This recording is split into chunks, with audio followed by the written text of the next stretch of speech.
Hello guys! Welcome to our YouTube channel once again. Welcome. Today we are going to be giving you 10 tips to writing a winning personal statement. 10 tips. This is going to be exciting, so stay tuned. Stay tuned. Well, if today is your first time of visiting this channel, we just want to say welcome. Welcome. And as always, we just encourage you to look at some of the videos, hit the like button, subscribe to the channel, subscribe to our channel, and share it with everyone you know who this would be useful to. And I'm sure that they will be very happy. So what do we have for today? So today we are going to give you 10 tips to writing a winning personal statement. All Guys, right. I've had so many people reached out to me. I'm still in the process of helping people write personal statements. I'm always excited. I don't know. It's just something I love to do. So guys, if you need help with personal statement, definitely keep it coming. But some people have also reached out to ask if I can do like a video to give some general tips so that before they even send me their stuff, they make sure they've done the right thing or are kind of like in the right process. All right, sounds exciting. Exactly. So today we are going to give you 10 tips. All right. And we trust that it will be helpful to those of you who need it. All right. So what's number one tip, Kweku? Numero uno. Read the instructions. And this is something that I'm really passionate about. I know, because that's why I want you to talk about it. Yeah, because different schools have different requirements in terms of what they want you to put in your personal statement, number of words that should be in the personal statement, and guidelines that are given. So it is so important that you actually read the instructions and understand specifically what you are being asked to do. Exactly. I love it. You'll be surprised that people miss certain key things in terms of word count. They say 500 words and they write 1,000. Because they didn't read, right? Yeah, some schools will ask you specific questions to answer. Some would also just leave it up to you, but it is very important that you read the instructions. Exactly. I love it. I think we cannot overemphasize reading the instructions. Yes, because if you don't read the instructions, you could write something that is totally opposite to what is being expected. And I'm not sure if you added this already, because some schools have the guidelines. Some schools have. I mentioned maybe write this, some don't. Okay. So it's important to read the instructions. Okay. Number two, self-reflect. Self-reflect. Before you even begin to write, you need to actually sit down and reflect on your strengths. Reflect on your weaknesses.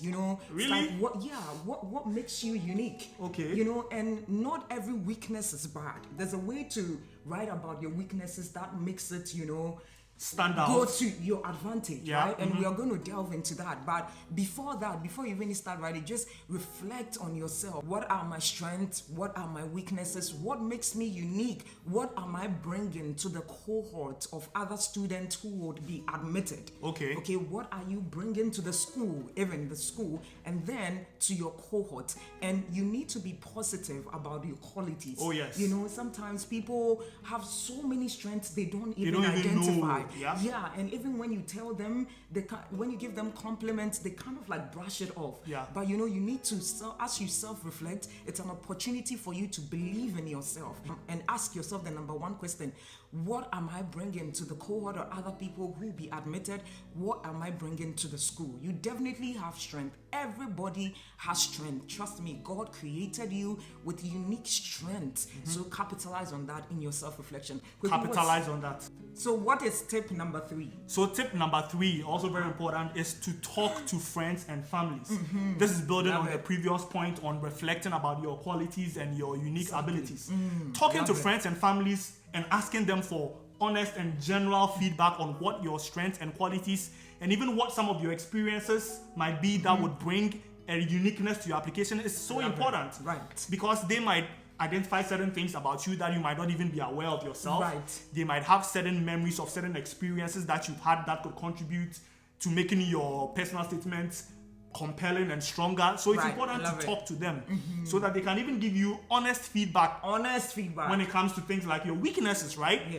They can tell you that these are some of your shortcomings, these are some of the things I think you can improve, and even give you tips and ways of presenting it so that it is seen as something positive and something that can work in your favor. So important. Talk to friends and families. Discuss your personal statement with them. Tell them about the program that you intend to apply for and why you are writing this personal statement. And you'll be surprised at the good feedback that you could get from them. All right, number 4. And I really love number 4, guys. I love number 4. It's be authentic. Wow. Be authentic. And we cannot overemphasize this. Yes, be original. Even though Kweku and I are married, my experiences are different from his experiences. Way you different. know, like my stories, my childhood, my upbringing, what I've been through. Yeah. You know, the stories of my life. Yep.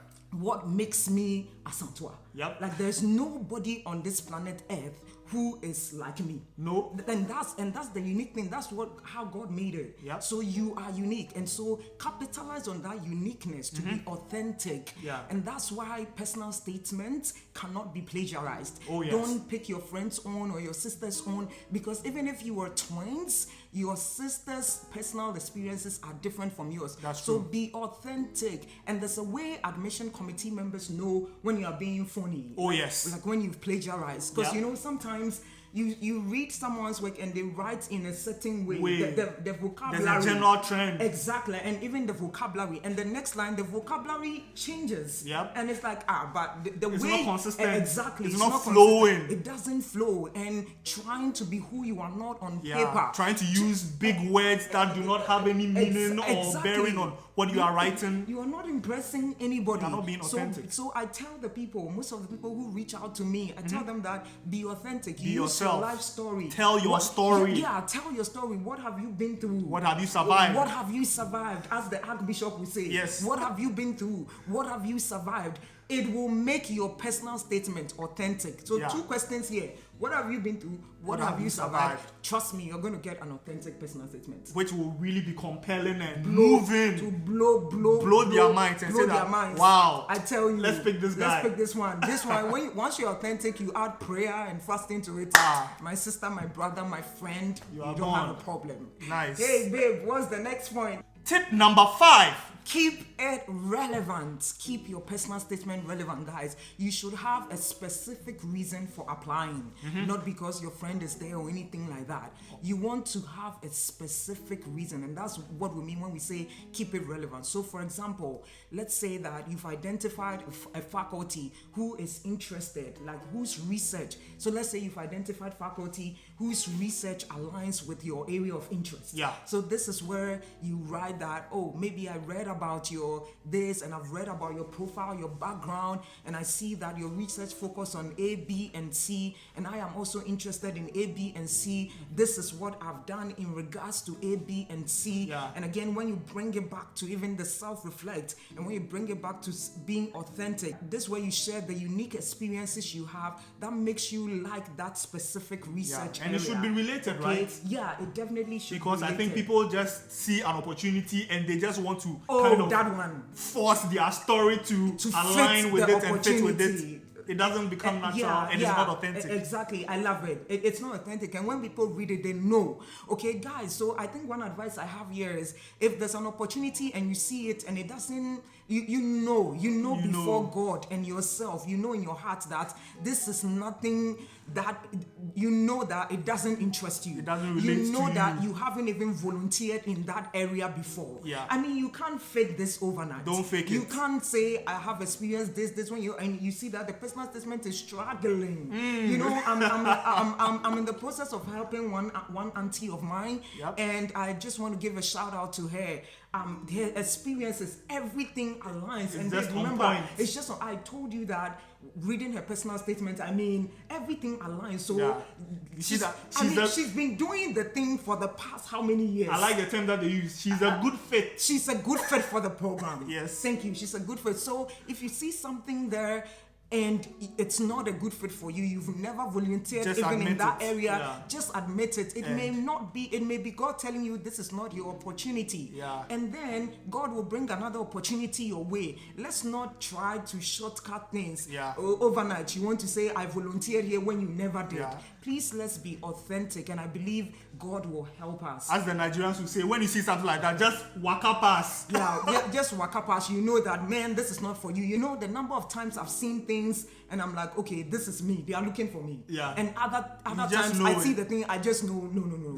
This is not. So be real, okay? Be real. Be real and keep it relevant. Babe, what is point number 6? So point number 6 is to get feedback on your writing. Come on. I mean, love it. get a second pair of eyes to look at it.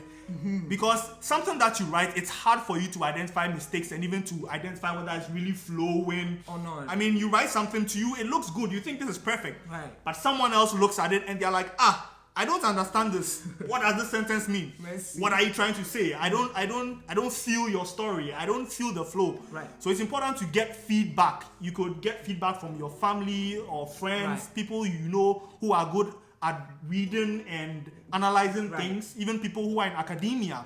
Yeah. Maybe you even have friends who are in school. You could reach out to them yeah. because they have been successful. They can give you Yes, some very good exactly. feedback on Yeah.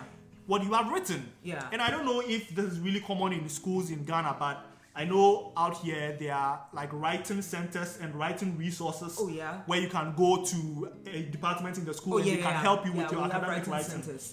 So if you have opportunities for such to access such resources, fine, make use of it.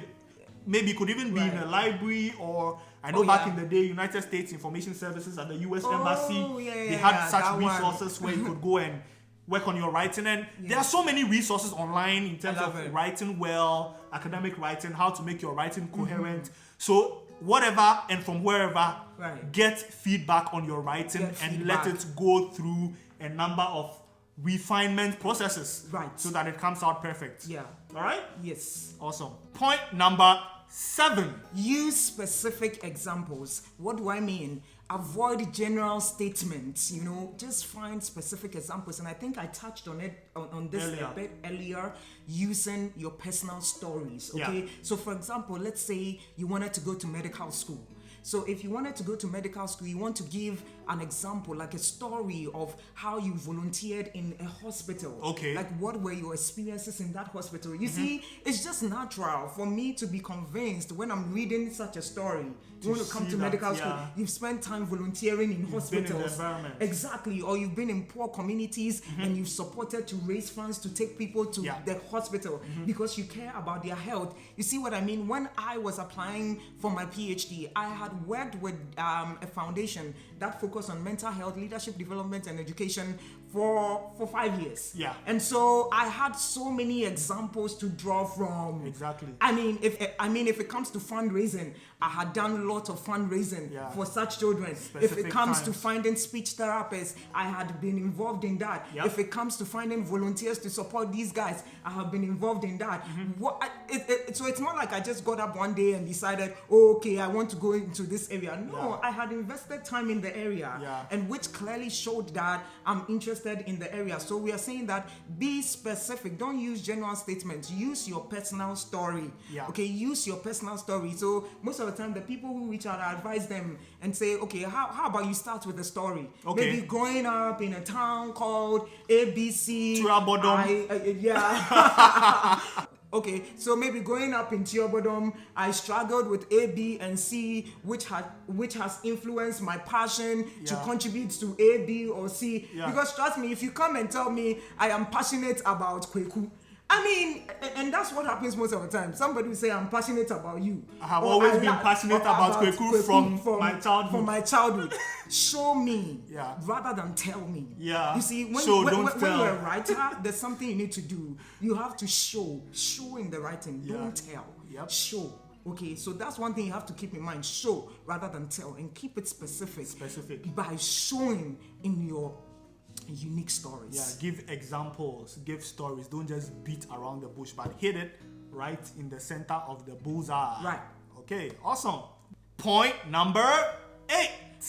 Address potential shortcomings. Wow, that's like a really tough area. I know. Most of the time, we want to shy away. We want to run away from our weaknesses. But remember, even the person who is reviewing, the admission committee, the selection committee, they also have shortcomings. Yep. And it's just like going in for an interview, where most of the time we try to, this is my strength, and then we try to hide our weaknesses. Always try to put the best foot forward and not show any sign of vulnerability or weakness in any way. Exactly. So you just tell about your weaknesses, but there's a way to tell about it so that you can win the sympathy of whoever is reading. Can you give an example of such a situation? Let's say you had bad grades or average grades during your undergrad. Okay. And it was because of A, B, and C. Even I have some friends who are really brilliant, but because of one reason or the other, they got bad grades during their undergrad. But when they moved on, they realized their mistake and they realized they should have, invested more in this or that. Yeah. So you can talk about that and say that, you as you grew, you came to recognize that you should have invested more in A, B, or C, or you had some issues with time management. Yeah. But even in your current job, and let's say you're currently working, let's say you're currently working, you can give an example of how you've been able to overcome issues of time management using a work experience. So this would be you using a current work experience to counter whatever flaw you had in the past. Or maybe, for example, since you left school, you've been able to do like some professional courses and written exams. Thank you. Where you had to like self-study and manage time yourself. Right. So that shows that, well, you can actually manage your time because you have the evidence to show that I've been able to do this and that after school. Yeah, so don't try to hide things because, for example, if you had average grades or low grades, you can't even hide it. It's part of the on your transcript. application. Yeah, it's part of the application. So just find a way to work around it. Say it and let them know because they already know. They already know. So let them know and let them know the steps you've taken to overcome that kind of challenge. And trust me, you, by God's grace also, you may win their sympathy and they would admit you. So if you did not do well, that's not the end of your life, guys. Your personal statement can speak for you. Exactly. It's a space. It's like, tell me why I should do this for you. Yeah. It's like a mini interview before you actually even get an interview. It's a place to be able to justify some of the mistakes you made, but in a really good way. And so please capitalize on that and try to address any potential shortcoming. I love it. Thank you very much for explaining that to us. Okay, so what is point number 9? So point number 9 is to use space efficiently. This is because a lot of the times there are word restrictions or word count restrictions on how long your personal statement should be. So you want to optimize the word count. You don't want to use unnecessary words. Beating around the bush. In my personal belief. And I went to this and say that one again. In my personal belief. Or I believe that. I believe that. Go straight to the point.